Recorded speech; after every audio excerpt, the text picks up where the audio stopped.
Hello and welcome to the Anyone Can Play Guitar podcast, which gives you, the listener, a series of hints and pointers on your journey as a musical artist, providing you with interviews from those in the music industry, along with our own experiences. Ben and James shine some light on the many pitfalls and opportunities that being a musician has to offer. Last week we had our first instalment with Ross Millard from the Futureheads, where we covered forming a band, practice, being honest and band manifestos. This week we continue with Ross for the second of the two-part instalment, where we move on to set lists, external perspectives, record labels and being allowed to fail.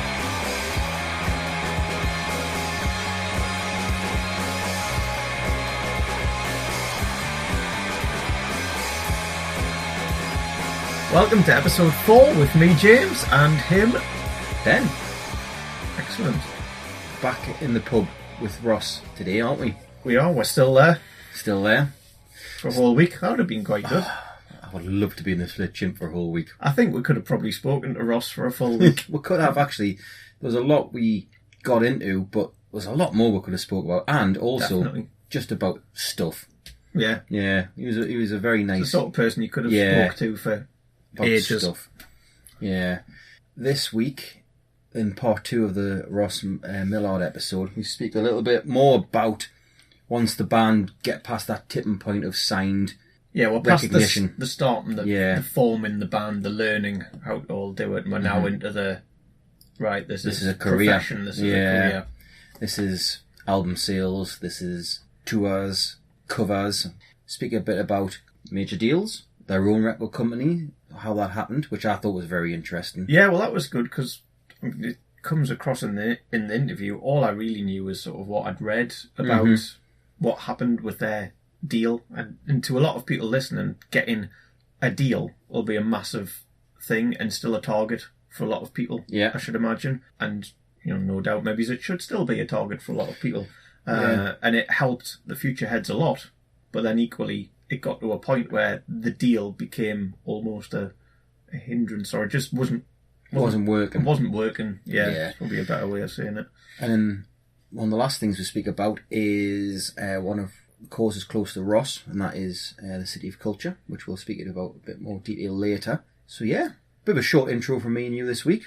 Yeah, that's probably no bad thing. Let's go back to the Split Chimp.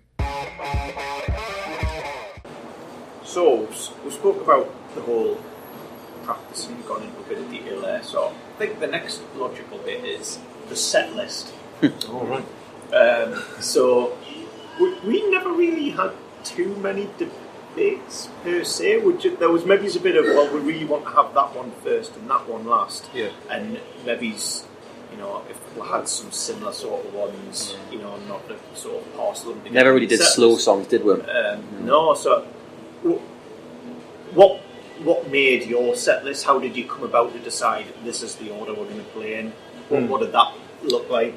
Well, I think in the beginning it's about what can be the most impactful at the very end, isn't it? So on the first record we've got this song Man Ray, and it ends with like a quite long section of just pure all four of us just shouting the same one line over and over and over again, and it becomes this kind of little mantra, and the music comes to a dead stop, and we felt like that would be quite a good way to end the set. It's about energy, isn't it, really? So that was a really hard song in terms of the aggression of it, and that felt like a good one to always do at the end. And to be fair, I mean, we have meddled with it here and there over the years, but if we were to play a gig tomorrow, I'd say it's quite likely that we'd still play that one at the very end of the show, because it has that sort of feel. In the beginning, it's a different matter. I think we tried all kinds. We've got a song called Carnival Kids, and we tried doing a thing where we cut that song in half, and we played the second half of that song as the first song of the set. At one point, really badly under-rehearsed, stupid idea about 20 minutes before we went on. Didn't go very well. Didn't ever do it again. You do learn fast, don't you? This is it. Sometimes things hit, and you know that they're going to stay that way forever, and sometimes things just don't work, do they? And you've just got to throw them in the bin. But in the beginning, I think the first song of the set again is, well, certainly as time got on and the band became a bit more well known and we had an audience and we were touring, and it became important to kind of start the show with a bit of a bang. We always felt like a, I suppose you could say like a single, or like at least a song that the audience had bought a ticket to hear. Basically, was how we would normally start a show, I guess. Yeah, because we went, depending on how we felt at the time, we kind of started with one song which kind of, it's a bit like Stone Roses-y at the start. It's got like a slow intro on the bass. Or if we were in a more of a punky, we should start on something a bit more heavy, didn't we? Like bang straight in. Like a Riser Except had a big riff in the start. 2.5 minutes. Rob could never keep up with the drums because it was just so fast. I think that's a good way to punch your way in. Yeah, I mean, I think especially if the smaller gigs where it's like a low ceiling and everyone's packed in and there's a bit of an atmosphere going. We sometimes used to just try and write a set list of songs that were all that kind of intensity, you know, and just try and make it that type of show where it's all about the energy. Growing up, like we loved. Sorry. Oh no, go on. I was just going to say, growing up, we loved like Bad Brains and Minor Threat and that kind of American hardcore scene as well. Thing, and that idea of, you know, once you're on stage, it being a bit of a kind of exercise in aggression, really. Do you know what I mean? And using all your energy to just put it into the atmosphere, and then it's done. Because the the Foo Fighters' latest documentary, they do a whole thing on the Washington scene, and that's quite interesting about that. Yeah, I've not seen that program, but I know, like, obviously, because Grohl's from Washington DC, isn't he? And he sort of grew up as part of that scene in a band called Scream. So, yeah, it's definitely worth a watch. If you're in that sort of area of music, it's just hectic. Because they were coupled with like funk bands. They would do like a Fugazi and a funk band, like match, because of like quite subcultures at the time. And there's a lot of sort of dub in the bass in a band like Fugazi as well. You know, that kind of I suppose in the same way that punk and reggae were kind of good bedfellows, if you like. But yeah. So, again, tying in, I guess, the practice element and then into the set list bit, you had obviously a fair bit of success with a cover song. Interested in sort of when you were learning to play together as a band, how much cover songs and just, you know, learning other band songs played a part, and then at what point or what did it look like in terms of thinking, well, actually we want to play that one live, and then actually we might want to record that. So what was the thought process in your bands in terms of cover songs in general? I think I've never been in a band that have really played that many covers. You know, I think the band that I did with Jaff before we formed the Futureheads, which is going back to the very late 90s, I think we might have messed around with a couple of David Bowie ones in rehearsal while we were sort of still trying to get things together. And with Futureheads, it was never really the idea to do any covers. There's a band called the Television Personalities in the late 70s who've got this on a picture of Dorian Gray, and I'd seen Barry play it with another band that he was in prior to us starting the Futureheads, and when it came to us doing our stuff, I said, I really love that song, I'd love to revive it and for us to do it, you know. So we did that song as a cover, and it's on a B-side to one of the singles somewhere. But Hounds of Love was a bit of a different matter, because there's a band in Newcastle called Milky Wimpshake, right? And in 2001 I got a phone call from Pete Dale, who runs that band, saying, we're going on tour in Europe, we've booked this tour of like squats and youth centres and cafes and all that sort of stuff, because Pete ran his own like DIY indie label at the time, and he was like, for us he was a bit of a kind of cult hero, and he said, does the Futureheads fancy jumping in this van with us and doing this European tour for 2 weeks? This was like the first tour we'd ever done, you know. We'd played Sunderland and Newcastle, I think we might have played King Tut's in Glasgow, and that was it. That was literally it. So we said, yeah, definitely. So we jumped in the van and we did 2 weeks in Europe, France, Germany, Holland, all like squats, skipping on floors, vegan food, you know, really like a really cool thing for a band to get to do, you know what I mean? Like, at that point in time, we could never have dreamt that we'd managed to play shows like that. And we did a show in London, either side of it, going out and coming back. But people made like mixtapes for the van, you know, and everyone brought some stuff. And Jaff had made this mixtape that was alphabetised, so, you know, A, ACDC, B, Kate Bush. And when Hounds of Love came on in the van, everyone was talking about Kate Bush, you know, reclusive, amazing artist, shame we'll never get to see her play live, all this stuff about the songwriting being amazing and everything. And Christine from Milky Wimpshake had said, oh, I would really like us to cover Hounds of Love. I think it would be a great cover, Pete. And I remember just the rest of us in our band looking at each other with a little kind of wry smirk. And then the minute we got home from that tour, went in the practice room in Sunderland, worked out a version, because we had a gig together in Newcastle about 2 weeks later, and we thought we'd surprise them by doing that song as like a little reference to the tour that we'd been on together as a cover, and that was it. And it just stuck in the set, and it's one of them things that's just sort of, you've got no idea at the time that little moment is going to become this sort of big snowball of a thing, right. Really, you know. Yeah. Right. But that's how it came about, doing that. I do think, though, I have to say, like, I do think cover versions are a good way of any band getting their chops up and learning how to play songs and being able to kind of dissect songwriting and things. Years later, we worked with a producer called Youth, who played in Kill and Joke, and he's bass player in Orbital. He was the producer of Urban Hymns and a lot of big records. And his big thing in the studio is having a sort of an hour and a half at the end of every day where he'll pull out at random 3 or 4 records that, like, you know, records that are well known, big records that he loves, that the band would probably love, put them on and basically use that as inspiration for a little bit of a sort of jam session, and say, okay, well, why don't you take the influence from the rhythm section in this particular song, or just outright steal that drum beat, but then from this other tune that I've played, think about like the chord progression or the amount of chords that's in a verse or something like that, and maybe try and put these ideas together and just have a play around with it in a jam.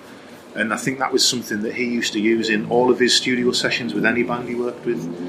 And I think it works better with some than others. For us, we always really struggled with it because we'd never really jam, or we'd never really kind of just start playing. There would always be an idea at the nucleus of it. But I do think as an idea, I think it's quite a helpful one for a lot of bands out there. How important do you think it is for bands to work with producers or an outsider? Like, for example, a lot of bands starting out today, you can record a lot of things yourselves far easier than you ever could, as opposed to, you know, necessarily having to go into a studio or whatever. But you don't necessarily get that perspective of somebody else in terms of the way you've just described it. How important do you think that can be? I think in terms of the development of a band, I think it becomes quite important. I think in the beginning, if you're very sure of your identity and you know your sound and you know the songs, and in the beginning a lot of bands are really pig-headed about how they want things to be, and they won't mess with arrangements, they won't extend sections, they won't rewrite lyrics, and I think that's in a way that's an amazing thing, and you don't want to spoil that. So in the beginning it's quite alright, I think, for you to be a fly solo, and if you can, record yourself, produce yourself, and start off on that platform. But I think for a band like ours, or probably for a lot of bands out there, you get to a point where it becomes quite interesting to have other people in the room, and it becomes quite important to have a little bit of an external perspective on things and to bring new sounds into the mix, because like anyone, you get a bit caught in your ways, don't you? You write the same songs, or even by accident, and I think it's always quite helpful if there's somebody else who the band trusts and who they get on well with, who can come in and bring a little bit of a different energy or perspective of it. Yeah. And that's, so I think perhaps the next bit is like the whole record deals thing. I mean, from your point of view, obviously, Futureheads, you had a deal, and it would be good to hear your version of how things sort of went down, because we just know from what we've read, but obviously getting to the point where it seemed that you were keen to get out of the deal. I guess how important it was to get a deal, and then how things led to, the way it went and what that looks like. So I guess overall, your experiences of having a deal, which to a lot of listeners could be like an end goal, and what the pros and cons are around. Well, I think I think it's worth talking about, because I think it goes to show that maybe 3 or 4 years is a long time in the music industry, and especially at that moment in the sort of mid to late 2000s when the industry entirely changed. The original deal that we signed was basically to an indie label called Fantastic Plastic, and we played a show at the Dublin Castle in London, and the guy who runs the label had another band off his roster playing on the same bill. He saw us, really liked the band, said, "Do you fancy signing a deal with Fantastic Plastic?" which was a small indie label based on Holloway Road in London. We signed an album deal with 3 singles as part of the deal. It's 1 album deal. But while we were making that record, a guy called Nick Worthington, who runs 679 Records at the time, which was the home of like the Streets and Kano and Polyphonic Spree and all these other artists. Nick had come from XL, and he'd seen us play at the Barfly in Camden. And while we were making the record, he basically put an offer in. 679 was like a subsidiary of Warner Brothers, so it was essentially Warner Brothers. He put an offer in to buy us out of that contract so that we would ostensibly be on Warner Brothers and would release our music on Warner Brothers instead. And that was a long-term deal. I can't remember how many albums, probably 4, something like that. And that was great for us because it meant we could go from being part-time musicians to full-time musicians. A lot of bands use their publishing deal as their wages, and the record deal is the kind of is the one where you can, well, you're not necessarily looking for as much money, or at least at the time that was the case. But we signed a small publishing deal, so we needed quite a big record deal in order to kind of make the money work for us in terms of committing to being full time with it. So it was a big deal.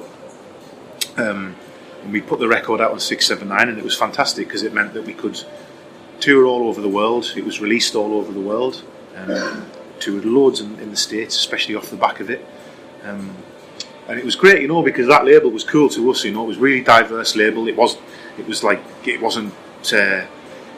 really liberal, free-thinking label. So we came to record the second record, which we made on a farmhouse in Scarborough.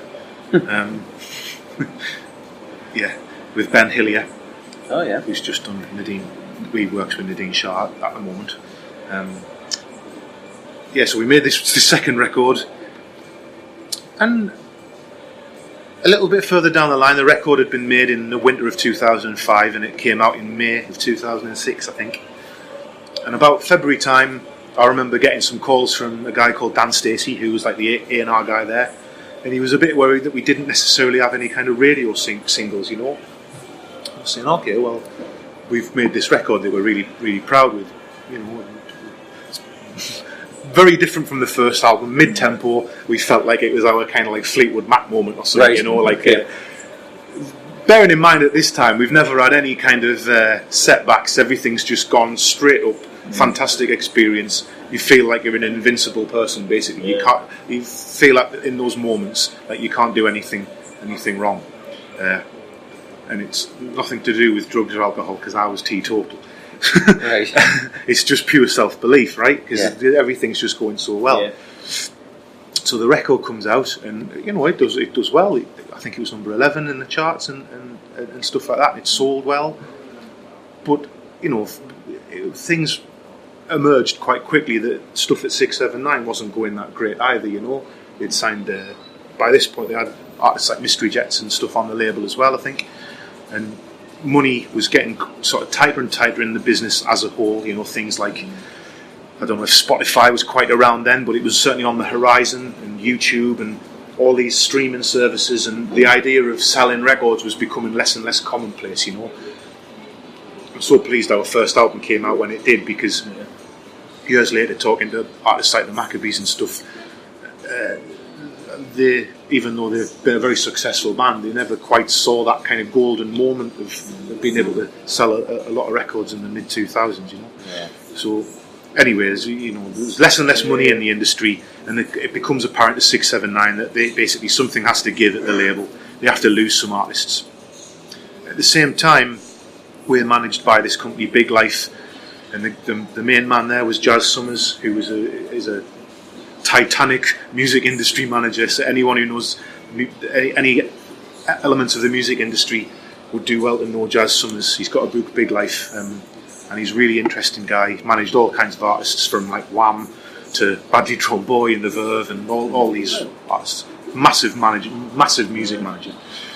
And Jazz was really keen on, for a 60-odd-year-old bloke at the time, he was really forward-thinking and was very keen on the idea of artists owning their own catalogue and the way that the future of the business was going.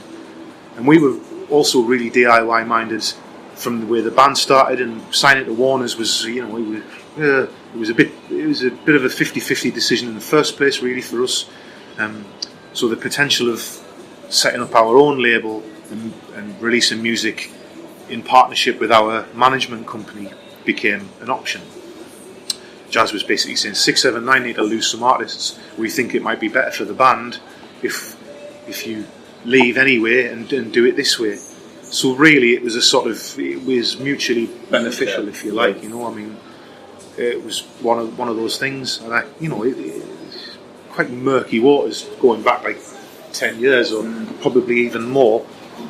But that was basically what we did, and we set up a label with our management, and we released the rest of our catalogue subsequently in that fashion. And it just goes to show, I'm not saying that we were the first to do it, because obviously loads of bands have had their own label in history, but the amount of bands that were at our level, or our peers, who've since gone off to do that, is incredible, I'd say. It wasn't long after us that you had artists like Block Party doing it, and a lot of other bands from that kind of mid-2000s in indie world. And now it's quite commonplace, really. It's not really the thing that pays your bills. The record deal isn't. It's not the golden fleece that it once was. That's why touring's so lucrative. That's why booking agents fleece festivals for every cent they can, because it's live performance that's where the money is, I guess. Yeah. No, that's useful insight. Yeah, definitely. I mean, it's quite hard to boil it down into a kind of little, like a extract, really, because it's a really complicated thing, and at the time you're all over the place, because that second record of ours had quite a mixed reception critically as well. It was some people liked it and some people thought it was a bit of a disappointment, and obviously that's quite crushing for a band. And what I'd say about that is that was like the last moment that, as a musician, I've ever had that feeling of like being invincible and not really having the outside world in mind. How did you deal with that then? I think it's very, very difficult too. I think that there's an era of artists who have been allowed to sort of fail on some level, whether it's commercially or critically or in terms of the vision. And in the 70s, it was commonplace, I mean, Lou Reed went off and made like Metal Machine music. It was like an extremely challenging album, and it didn't have the repercussions or ramifications that doing that sort of thing started to have by this point in time, like 2000s, when the music industry was just panicking for every cent it had. So I think it's a troubling message to send, I think, to an artistic community, that you can't, or you're not as free to take risks, or you're not as free to do what you think is best for your artistic practice. I think that's a really troubling message to send, and I would discourage any label from being like that. But the truth is, money talks, and people get nervous. If the radio doesn't pick up a tune, it starts to be a bit of a worry, doesn't it? Yeah. It's all instant gratification now, isn't it? Yeah. No, I totally agree. It's really tough. It's really tough. One of my favourite artists is Bowie, and if he hadn't gone into various different directions and failed multiple times, well, this is it. Not have had half the content. You wonder what might have been about some artists that have had that sort of one album chance, and then it's just been, some bands sign a deal, make an album, and then it never gets released. It's that crazy. This was I'm talking about a period where major labels would be so dependent on Radio 1 playlist for an album selling or not selling. And it's strange, because we came back with our third record that we released on our own, and we got A-list on Radio 1, and we got all that. We got all that stuff. And at the time, it felt like it was a real kind of one in the eye for anyone who sort of thought, maybe this band might be a bit too risky for a label like Warner Brothers. Cool. Well, just conscious we're on time. Yeah, just one last thing. I know you're working closely with the Sunderland City of Culture. Oh yeah. So I don't know whether you want to talk about that for a little bit. How people can get involved in the local area. I mean, we're keen to promote good causes and charities as well on the podcast. Well, I mean, I'm not sort of employed or directly attached to that bid. I just as a person from Sunderland who's sort of done some stuff or sort of somehow ends up seeming to have a little bit of influence among a particular group of people there. I just think it's an amazing thing to support, and I think a city like Sunderland, which is in dire need of investment and some sort of cultural focus in terms of the sort of national purse, I think it could be a fantastic thing for the city. You go to Hull, which is City of Culture right now, and the streets are teeming with people. There's amazing tourism. It's really ignited the local communities there. Everyone's involved. People who sort of twist their face and say, well, culture's for me or culture's for someone else, or it's for posh people, or it's for this, that and the other. It's not true at all. These types of things have amazing ways of getting everybody involved in whatever way you're comfortable with. So all I'm saying is I've got my fingers crossed that Sunderland win it, because I think it would be amazing for the North East as a whole. But coming from Sunderland and being passionate about the city and caring about how it ends up, it's in dire need of some cultural investment, and the wheels are turning, but it's a slow process. Yeah, well, I know when Newcastle went for it in 2003 when Liverpool got it. Yeah, even just by going for the bid, where the Sage was built on the back of that, the Baltic sprung up, it makes a massive difference for especially someone so far up north that people don't think we're actually.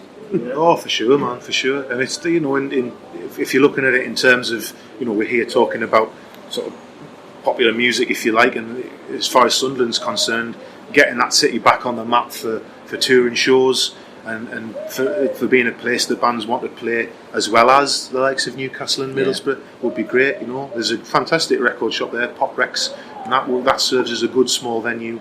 But there are irons in the fire for the old fire station to be repurposed into a new venue, and a couple of other things are springing up that make Sunderland quite an exciting place for the next couple of years, I would say. Good stuff. Yeah, that's great. Thank you very much.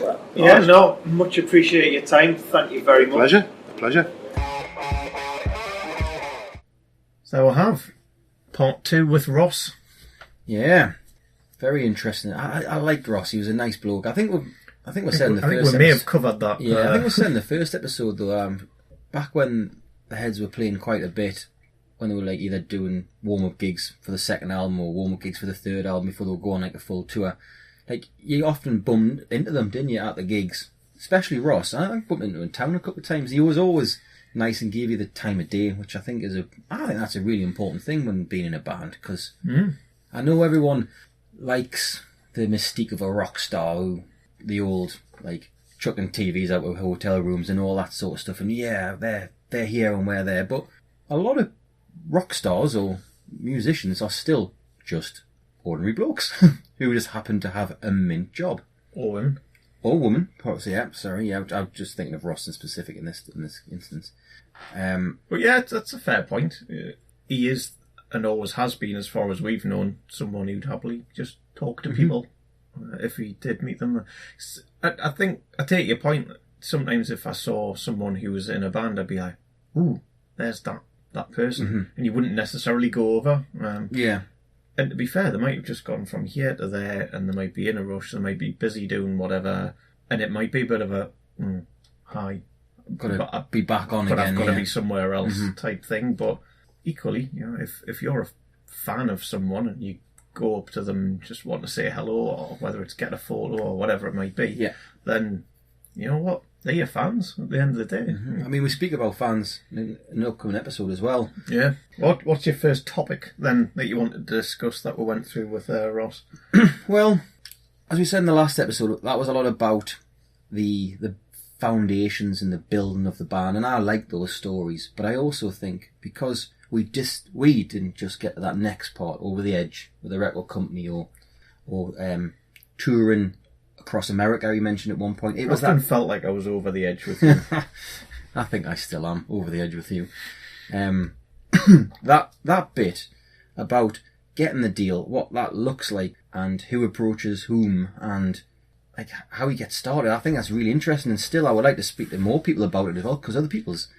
I guess everyone's experience with getting signed will be very different. Yeah, and getting signed, I mean, I'm kind of jumping a bit here, but like, getting signed to us was the main thing, because then once you get signed, you've got the backing, you've got the money, you've got a team around you, and that always seems like a goal.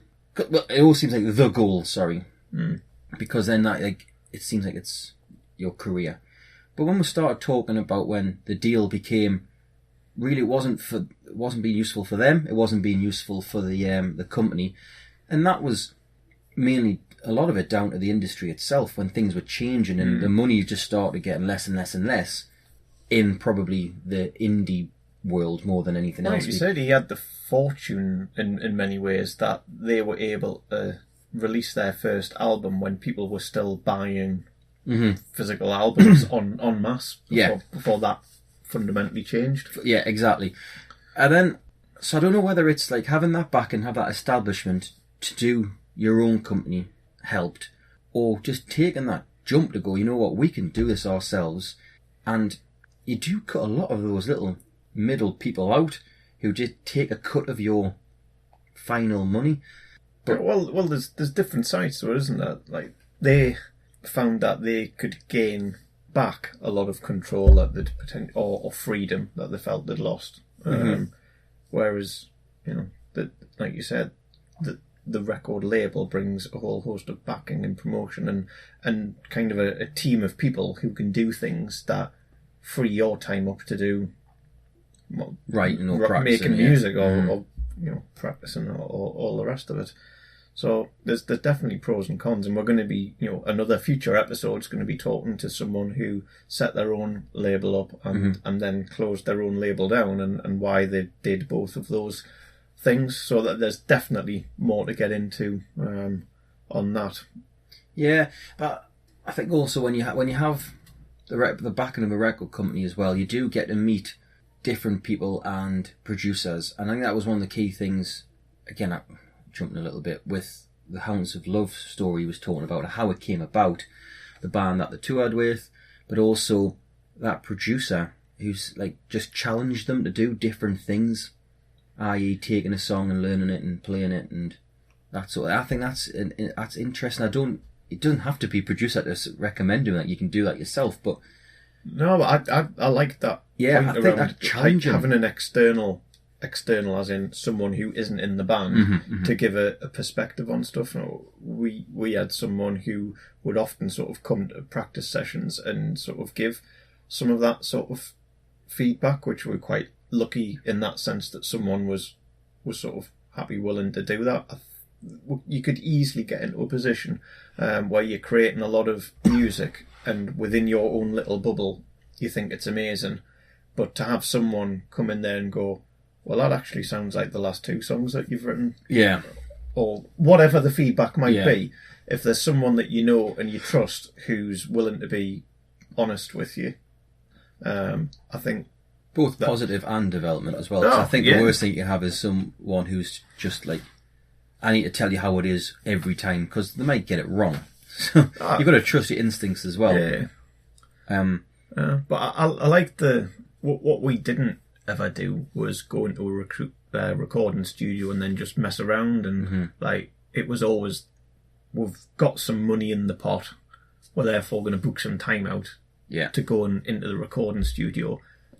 So we'd made sure that we had a clear view on here's the stuff that we're going to record because we've only got so much time in there. I think we did it we did it a couple of times where we practiced and practiced and practiced. We went in, no disrespect to a certain person, but the man with the sticks, we made sure he was ready because that's the longest thing to get set up and change around. So when we had the drums down, and then Simon got his bit down, and he could have a little play around. And the two of you could play around and mess about with some other stuff. Yeah, like adding in, like it wasn't till the third or fourth EP we did that I started introducing acoustic guitars, and that just warmed everything up a little bit, and that was something that Kev said. So like that whole section about being in the, I don't want to say corporate world, but I suppose it is corporate because you sang to a corporation. They were like the Warner Brothers. You can't get much bigger, really, can you? In that world, you've got your producers giving them ideas. That's getting the Hounds of Love idea. And I think that certainly helps. If you go into a studio and you're dealing with a producer who's had thousands upon thousands of bands that have recorded with them, then they're undoubtedly going to be able to give have you ever thought about trying this little bit? Or when band X got stuck with this type of scenario, they tried this, and experience, you can't buy. That's right, yeah. And I think that all led nicely to when they did form their own record label. And as he said, fortunately, the first album they released off it did really well. I also do think it comes down to something else, because we've spoken to Ross and we know the other lads in the band. We don't know them personally, but we know that they're similar to Ross. Like, they've got quite a good work ethic to it as well. The way even when we said about how they practice the 5-second snippets and all that sort of stuff, they're very driven. So I'm not surprised that the company worked for them, because they would have put a lot of effort into it. And that time where, like in a band where you have a lot of spare time, especially at gigs where you turn up, sound check, and you've got those 3 hours. That's 3 hours to text, ring, sort stuff out. Well, that's it. You could be spending those 3 hours between sound check and going on stage just playing cards, doing nothing. And sometimes that's fine. And or you could spend that time interacting with fans or doing whatever it might be. I think obviously I'm not speaking from experience in this, but if you've got a deal, I suppose you could be a little bit complacent. Mm-hmm. Yeah. And that's fine, because you've earned the right to do that in a lot of cases. It depends what you do with that situation. Mm-hmm. Right? You could think, right, here's the team of people who are now going to do all of that stuff for us, but they might end up going and doing something that's not necessarily aligned to what you would want to do. Or it might be, you know what, that frees up loads of my time now. I can really spend time on improving my guitar playing, my drumming, my writing this follow-up album, my songwriting, whatever it might be. So, but in terms of that, when you're talking about, it was a time where the music industry was changing. There was something that Ross mentioned that I thought was really important, that musical artists need to be allowed to fail. I totally agree with that point. Yeah. There's so much great music, I think, would never have been written if the artists had, tried something, it hadn't really worked, and then they're just given up. Yeah. Because the musical world had just criticised to a point where they were like, oh, I don't want to go through that again. Yeah. If you've done a body of decent songs at some point, and then your next batch or your next one song isn't great, then so what? Try something different. Yeah. I think Noel Gallagher said something similar to that, because he was talking about Don't Believe the Truth, which was probably critically one of the albums that wasn't as well received as other Oasis albums, but sold 9 million. He went, it's the 9 million selling failure. It's like, what is failure though? That's my point. Like, what is failure to us? Like, when we even played a gig or did a tour, that's success to me. Failure would just not be doing it. You know what I mean? It's just... Well, that's it. I get there could be an element of how you go about agreeing what your goals and targets are as a solo artist or as a band. Like with this podcast, you look at some of the download figures and you're like, oh wow, that's good, and I look at it and go, well, that's nowhere near what I'm expecting. And you have, and that's, I suppose, how we work well together, in the sense that you bring that positivity of like, oh look, one person's downloaded it, this is great. Whoa. That could have been me, because I don't get excited for one person, but every person is special. But I'm like, right, 100,000 people haven't downloaded it yet, so there's still a long way to go. Yeah. Type thing, and the answer is somewhere in the middle. Yeah, and that's, it goes to your point.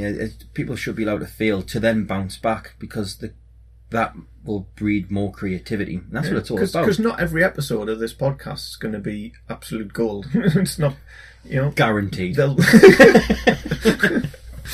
I think we can say that with a fair level of certainty. Definitely, yeah. But you know what? Some are going to be really good, and some are probably going to be less than good. And I think, just to bring it back to... We're not going to stop doing it off the back of, exactly, maybe one episode or two episodes that don't go particularly great. We'll keep plugging away at it. Yeah, like, I know, we've got a couple minutes left there. Like, when they did Hounds of Love, that could have just been like, oh, cover they did.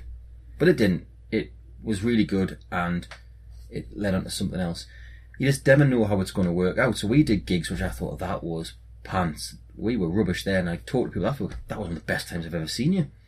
And like, sometimes when I've DJ'd before... Well, you never know who's going to be there or listening, or who they're going to talk to off the back of it. And like, sometimes when I've DJ'd before, I'm like, that was rubbish, that night. No one was dancing, but they said, no, but you are too far away to see that people were loving it in certain pockets and stuff. It's all about perception, and sometimes failure, it's not failure, in my opinion. And I think you're right, people shouldn't be scared of it, because then it might stop you from doing certain things. It might change you from your identity, which, what Ross has said in both episodes about having that manifesto and having that sense of identity, changing your identity just to please someone else for like 2 more downloads or 2 more album sales. I don't think that's right. I think it's a case of sticking to yourself. You fail. You can always bounce back. You've done it once. You'll do it again. It's often a brave move to, if an artist's going to try and do something completely different, to like go into a different genre too. It can be quite a bold and risky move. Particularly if you're dependent on X amount of income, it can be a big risk if you're just going to try and go into this other sort of genre to tap into a different type of audience, and you put a lot of time, effort, and you go for it and you miss, then there's a big risk that you just take in there. So it's I think it's a good lesson to learn, though. It's all right to fail. Well, it's a bit like need to achieve, need to avoid failure. Oh yeah. Back to A-level PE, Ben. Yeah. Somewhere Sinky's listening to this going, hi, taught them something. But it's like some people will be like, you know what, I'm going to go and try and do something in that new genre because I want to expand my audience. I want to get, and there's other people who will be like, you know what, if I go and do that and I spend a lot of time and effort and no one likes it, now I'm just going to stick to what I know. Sometimes playing it safe's the way to go. Sometimes it's not. But don't worry about the amount of time. I edit you out a lot. I'm surprised I'm even in this half the time. Well, I feel like I need to at least have you in now and again. So people will be going, I'm sure there's maybe 2 hosts in this. Finally, I guess, the good cause for the week, which for those who aren't from the UK and may not know that, we being from Newcastle, and our closest city just down the road of Sunderland, there's a lot of rivalry between the 2 cities. We're building a bridge here. We are building a bridge, Ben. That's a good way of looking at it. To get the word out about the whole 2021 City of Culture bid for Sunderland. Absolutely, I think very, very, very good of us. But but I also think it's kind of a point of this podcast. This podcast is about culture. Music culture, popular culture, and I know from personal experience when I say we, I mean Newcastle went for the bid in 2003. I knew you were going to mention this. This is like the 3rd time you've mentioned it. It's not. Anyway, but when we went for it and Liverpool ended up winning it, like the 2 cities since then have become There's been a lot of investment. A lot of investment. And a lot of, yeah. I mean, even in Newcastle, you've got the Baltic came out about that time, the Sage came out at that time, the Academy wasn't too far off it. And it's just places for people to go to experience culture, literally. Culture. Whatever it means. What I loved, and I think Ross said it perfectly, culture isn't just for the rich, or, you know, culture's for everyone, whether it's music or art or whatever it may be. It is for anyone and everyone. So whether it's back in your city going for a city of culture type bid, or whether it's any sort of cultural initiative that's going on in your local area, great things to get involved in. Definitely. And what we'll do is we'll put links in the show notes. So if anyone is listening from the Sunderland area, we know they are, how to get involved, what you can do. Anyone who's not from the Sunderland area and has a rival bid, good luck. 1, places need culture, and 2, it's for kids to experience culture as well, not just phones, shops. Yeah, that sort of stuff. Even if it's somewhere like a cultural initiative that sets up something like the bunker that was in Sunderland that Ross described, that was so pivotal to them forming their band in the first place. It can be anything. It can be, and I think it's a great cause or a great thing to get involved with. It's slightly different to some of the ones we're speaking about. Because you need people to set those things up, you know. They don't just happen, you know. It takes a bit of commitment from people to put those things in place, and fair play to the people behind it. Definitely. So James, this is part 2, as we've already mentioned. Since we recorded part 1, we released the trailer. We have, yes. So we're recording this before official launch day of the 3 initial episodes. After the trailer launch. Yes, so it's been a couple of days since the trailer launched, and it's fair to say that we've got a new game, haven't we? We have. It's called Ben Guess the Country. Yeah, and it took you ages to guess India. That would be fair to say. It did. It did. The only reason why it took ages is because of the number. It was a bit higher than I thought. It wasn't like just one odd one here and one odd one there, like it was for Finland or the Netherlands. Yeah, so it's fair to say that this is global. India. This has gone global. And we have a pie chart to prove it. No, we have a donut chart. We have a donut chart to prove it, which is good. And I guess there's something for. I mean, firstly, thanks to all you people everywhere, for getting involved. And I guess we need to be mindful of the fact that it's not just a UK. Yeah, that's which is great. That's always the point, because these part of the hope that. People all over the world would get something. And what we say works anyway, doesn't it? Really, I'm supposed to be a couple of things that'll be different, but in general, the fans are fan, and well, that's it. That there are musicians all over, and it would be great to hear from listeners across different countries. And how all of the things that we're talking to about our guests, translate to definitely how they create music, perform music in the country where they're from. It's week 2 of the podcast, so we have 2 episodes available today before we move on to our normal 1 episode a week format. In the next episode, we're off to Beverly Hills with Sari Delmore from the Concord Music Group.